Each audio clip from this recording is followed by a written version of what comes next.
Hey fellow gamers, Chatty Sisa here.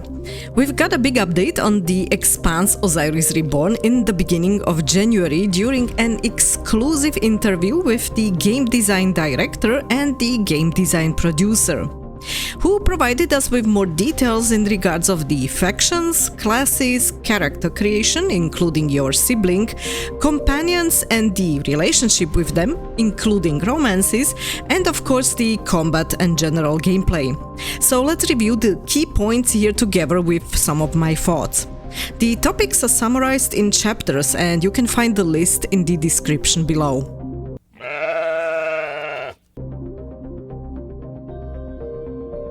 The game is a cover-based third-person shooter like Mass Effect, and I'll make throughout this vid a lot of comparisons to the Mass Effect franchise, as this was clearly one of the bigger inspirations for the new Owlcat game, which also the devs have confirmed. Osiris Reborn is set in the Expanse universe, which has a very realistic hard sci-fi setting and is depicting our solar system in the middle of the 24th century. If you've read the books or watched the TV show, then the story here takes place during the time of the first 3 books or the first 2.5 seasons of the TV show. And we'll start on the asteroid Eros. We could already see in the trailer partially the events here.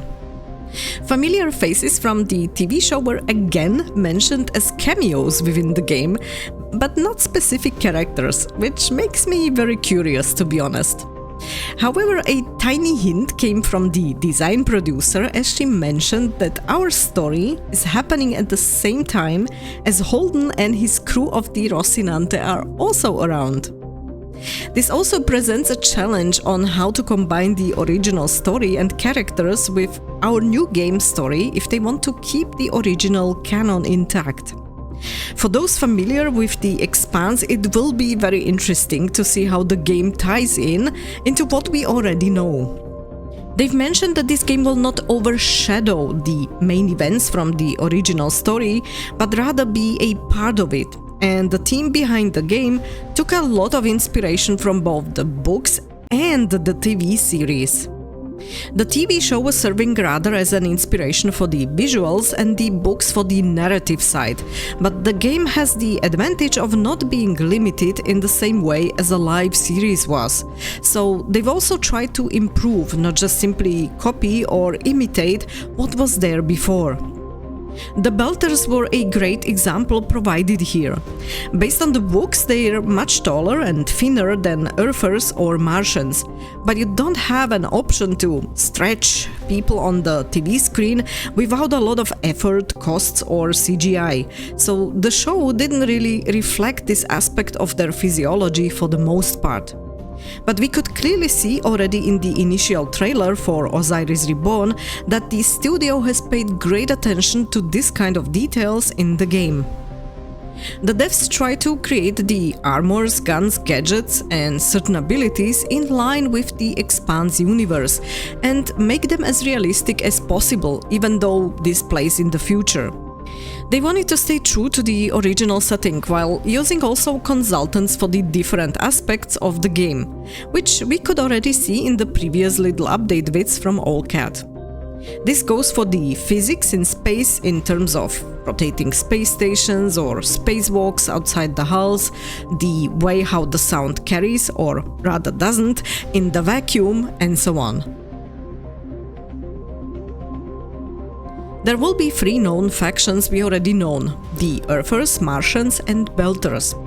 I've made a short explanatory vid on those, by the way, which I'll be linking here in the upper right corner. This background has an impact on your main character and the companions, not just regarding their physique, but also on their personalities in terms of how they perceive the solar system and the other factions within it. And hostilities between them are not just common, they're the basic setup of the whole Expanse universe. The game will not tell you when you're making a major choice, as the devs didn't want to hold the player's hand, so to speak. And there will be plenty of choices to make throughout the game. Of course, not all will have the same impacts, and the devs hinted that some are only there to give your answers a different flavor.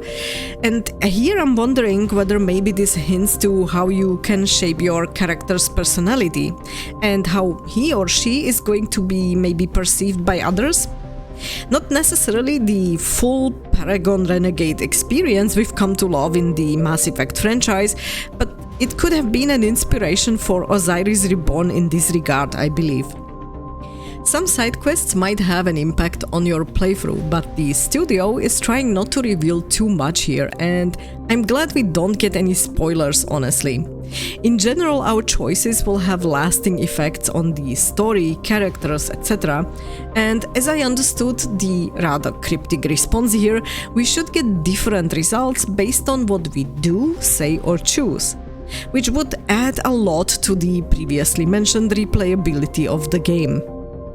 Some choices might not have immediate effects, but rather much later in the game, and here I'm hoping it'll be clear enough during the time I'm making the choice what consequences there are potentially coming from it, especially when you want to avoid, for example, someone's death at any cost. Speaking of that, some characters can die in the game, and that will be directly related to our choices. But the devs absolutely refused to confirm or deny whether it's our companions, so I'd be very careful with such statements now at this point. You will have certain classes to choose from in the game, and in the beginning you can experiment with your choices. They've mentioned as an example that if you play as a sniper and find a shoulder cannon, that you'll be able to try it out, so it won't be completely locked for you just because you're a different class. This is supposed to encourage you to find your own playstyle, so you'll have the option to test both offensive and defensive abilities, skills, weapons and gadgets before you decide what works best for you. Personally, I prefer when I'm not limited and choose the best combo for my character, but it can make some companions feel obsolete if they have the same or similar combination. So to limit your options to a certain class is having its positives, depending on how well the companion's abilities are, to be honest. It worked great, for example, in the original Mass Effect trilogy, where most companions had powers you weren't able to have as the main protagonist, and they were complementing our Shepard very well in combat. But this aspect wasn't so good in Mass Effect Andromeda, in my opinion. We also had there no option to direct their abilities or skills usage during combat, and I'm wondering about the detailed setup in the Expanse Osiris Reborn. But more on the combat a bit later. Careful, your class choices can't be changed anymore in the later game after a certain point, which makes sense as your choices should be important also in this aspect of the game. I'm hoping though that we'll have enough time to experiment around, and for example regarding the weapons, I'd be thrilled to see something like a firing range in the game as we had in Mass Effect 3.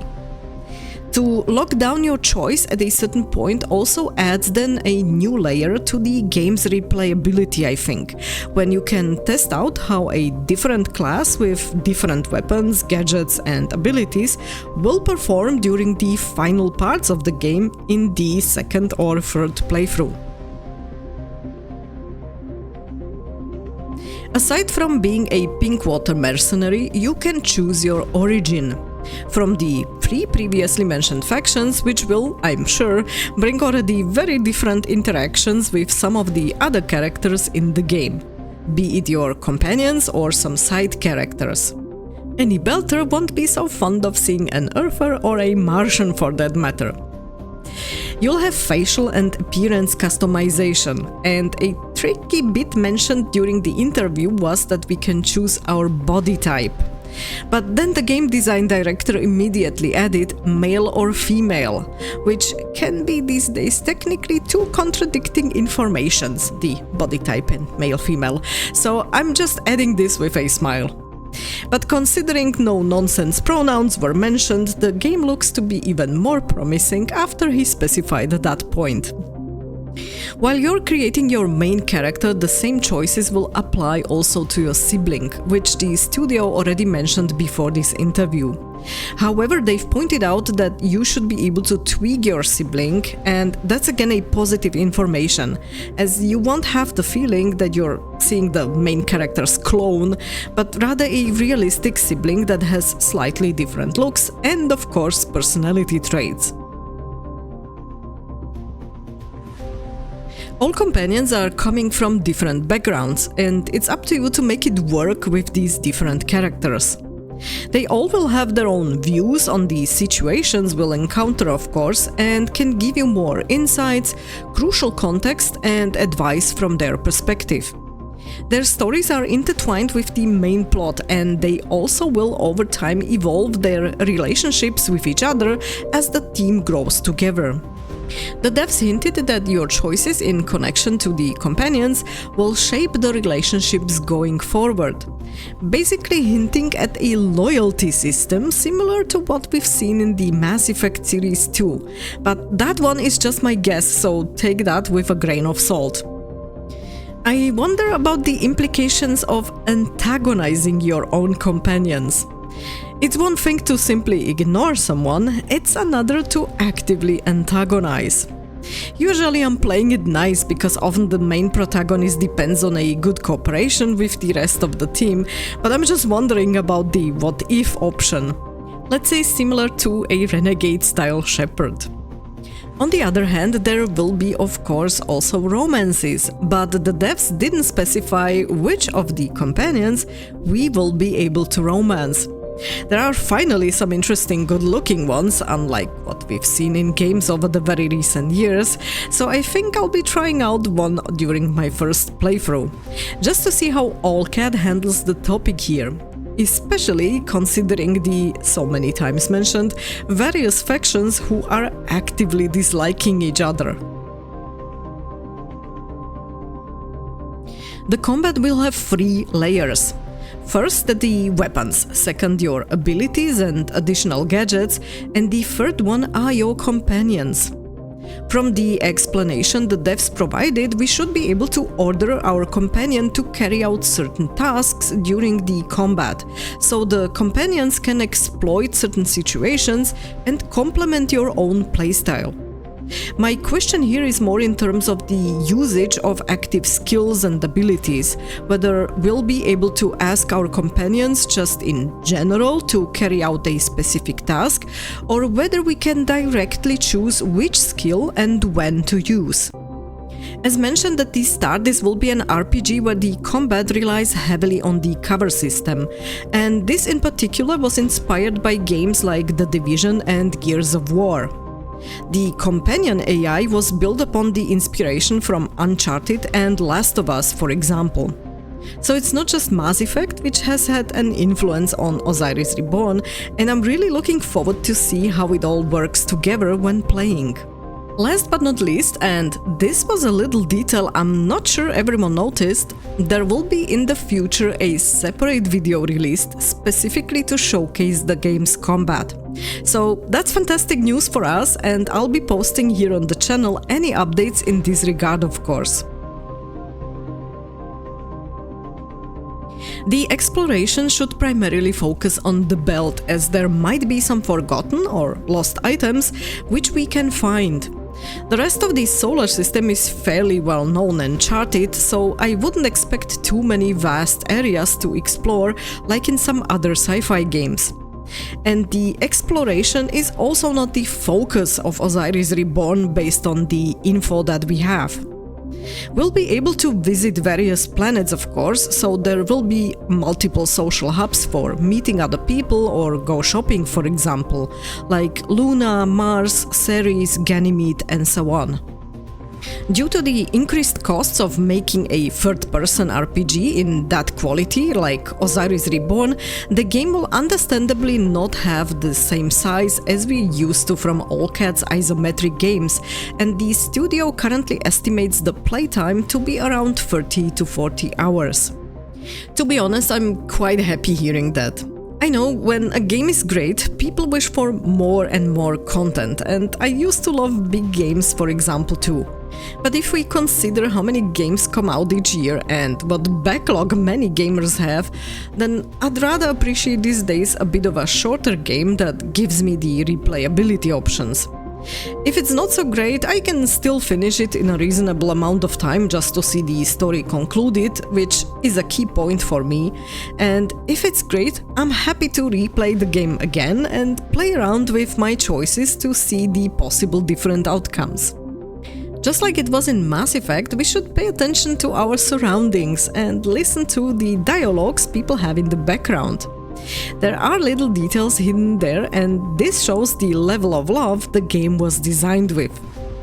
The design director mentioned, for example, even something in a menu card in a restaurant, so I'm sure there will be now a ton of players visiting every single restaurant in the game and looking for what he meant.